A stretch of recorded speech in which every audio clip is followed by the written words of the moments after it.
No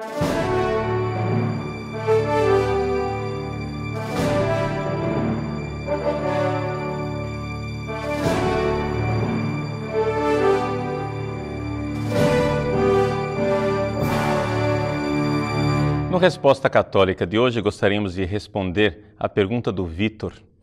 Ele pergunta se existem pecados que somente o Papa pode perdoar. O Vitor está um pouco confuso porque uma vez ele ouviu de um sacerdote que haveria alguns pecados que só o Papa pode perdoar. Depois ele foi ao seu diretor espiritual e o diretor espiritual disse que ele pode perdoar todos os pecados. Então o Vitor pergunta, finalmente, padre, qual dos dois sacerdotes tem razão? Bom, veja, os dois e nenhum. Vamos entender o seguinte. O que acontece é o seguinte, não é que existem pecados que só o Papa pode perdoar. É que existem pecados que, além de serem pecados, são crimes canônicos. Tá? Nem todo pecado é crime. É interessante fazer essa distinção. Não é? Por exemplo, o pecado, sei lá, de você comungar em pecado, né? Isso aí é um pecado grave. Você vai lá, está em estado de pecado e comunga. Mas isso não é um crime, não é? Por quê? Porque não está no Código de Direito Canônico legislado, não é? Enquanto crime. Então, deve-se fazer algumas distinções. Então, o Código de Direito Canônico tem toda uma parte do direito penal que fala daqueles pecados que, além de serem pecados, são crimes. Por que isso? Porque a igreja precisa manter a ordem, não é? Nós precisamos compreender que a igreja é uma sociedade espiritual, de comunhão com Deus, e nós precisamos manter a ordem e guardar aquilo que é mais sagrado para nós. Então existem alguns pecados aos quais está anexa uma pena, a pena da excomunhão automática. Então, quando você comete um pecado, se esse pecado é um pecado grave, um pecado mortal, não é? Você não pode comungar. Só que existem outros pecados que, além de você não poder comungar, porque você está em pecado grave, você perde também outros direitos na igreja. Por exemplo, você não pode fazer leituras na missa, você não pode receber nenhum dos sacramentos, você não pode exercer suas funções, se você tem cargos, não é? E assim por diante. A excomunhão é muito mais do que simplesmente deixar de comungar, não é? Tem uma série de outras consequências. Então, muito bem. Quais são esses pecados que têm excomunhões automáticas? Eles são vários. Vou começar por 2 pecados que os bispos das nossas dioceses podem perdoar tranquilamente. O pecado do aborto, não é? Se você mata uma pessoa, vamos supor, você pega um revólver e mata alguém. Claro, você está em pecado mortal. Você não pode comungar, mas você não foi excomungado. Por quê? Porque a igreja vê que o assassinato já é um crime contemplado pelo Código de Direito Civil. Então a igreja não tem por que colocar no seu Código Penal algo especial com relação ao assassinato, porque já vai ser punido mesmo. Além de ser pecado, é crime, mas é crime no direito civil. Se você mata crianças, por exemplo, infanticídio, não é? A criança acabou de nascer. Você vai lá e mata a criança que acabou de nascer. Você não é excomungado. Mas por que você não é excomungado matando a criança que acabou de nascer? Mas é excomungado se provocar o aborto, não é? A criança acabou de nascer, foi para o berçário, você vai lá, o recém-nascido mata. Isso é um crime? É. Mas, padre, por que a igreja não excomunga a pessoa que faz isso? Porque o direito civil já coloca esse tipo de pessoa na cadeia. Está entendendo? Então a igreja não tem por que acrescentar penas naquilo que o direito civil já faz. Então, a igreja tem o direito penal especialmente para colocar penas criminais em crimes que ela acha, né, que deveriam ser punidos com gravidade e que, de uma forma geral, o direito civil pode não punir. Por exemplo, o aborto, graças a Deus, no Brasil é crime. mas existem muitos países onde o aborto não é crime. Então a Igreja, para mostrar com toda clareza isso, ela criminalizou o aborto também no Código de Direito Canônico. Então, o infanticídio, matar uma criança, é pecado.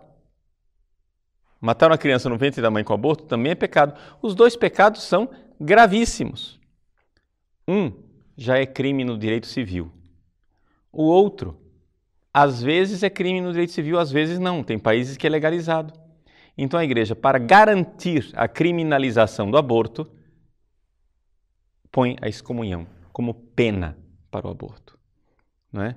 Então, quando você comete o aborto, além de cometer um pecado terrível, você ainda é excomungado automaticamente. Ou seja, uma pena que é imposta pela Igreja. E quem é que pode perdoar o pecado do aborto? O bispo, na sua diocese, ou os padres a quem o bispo der essa faculdade. Por exemplo, na arquidiocese de Cuiabá, todos os padres têm a faculdade de absolver o aborto, não é? O arcebispo concedeu essa faculdade aos sacerdotes. Então, vai depender da sua diocese. Numa diocese, quem tem o poder certo de perdoar o aborto é o bispo. Não é? Pode ser que ele conceda somente a alguns sacerdotes, pode ser que ele conceda a todos. Mas seja como for, existe essa realidade da excomunhão no aborto. Um segundo crime que pode ser perdoado na própria diocese, ou seja, por qualquer sacerdote, não é? É o crime da apostasia, da heresia e do cisma. Não é? Quando você vai para uma outra igreja cismática, ou quando você apostata a sua fé, ou quando você acredita numa heresia e proclama essa heresia e prega essa heresia, você é excomungado. Mas essa excomunhão é também um crime, mas não é reservada à Santa Sé. Então, são duas excomunhões, não é? Que podem ser absolvidas, mas distinga, uma coisa é o pecado, outra coisa é a pena. Está entendendo? Muito bem. Vamos agora fazer então a lista para você, Vitor, dos crimes que são reservados para a Santa Sé. Não é bem o pecado, claro, é um pecado também, mas é que a pena da excomunhão, ela tem absolvição reservada para a Santa Sé. Primeiro, no cânon 1364, parágrafo 1º, a profanação do Santíssimo Sacramento. Se uma pessoa rouba a hóstia e leva para um terreiro de macumba, ela está excomungada. E como a hóstia sagrada, o corpo precioso do nosso Senhor Jesus Cristo, é o maior valor que a Igreja tem, ela então pune essa pessoa com a excomunhão. Pois bem, esta excomunhão é reservada à Santa Sé.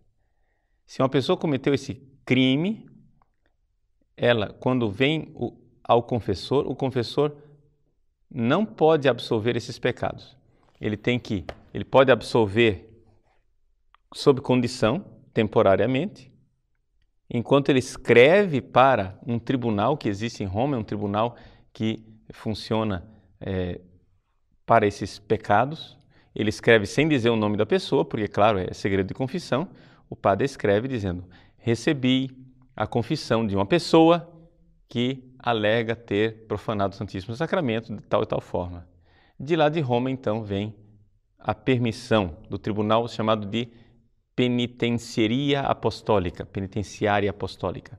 Penitenciaria apostólica, da penitenciaria apostólica vem a resposta sigilosa para o padre então chama o penitente e dá a absolvição final, com a licença da Santa Sé.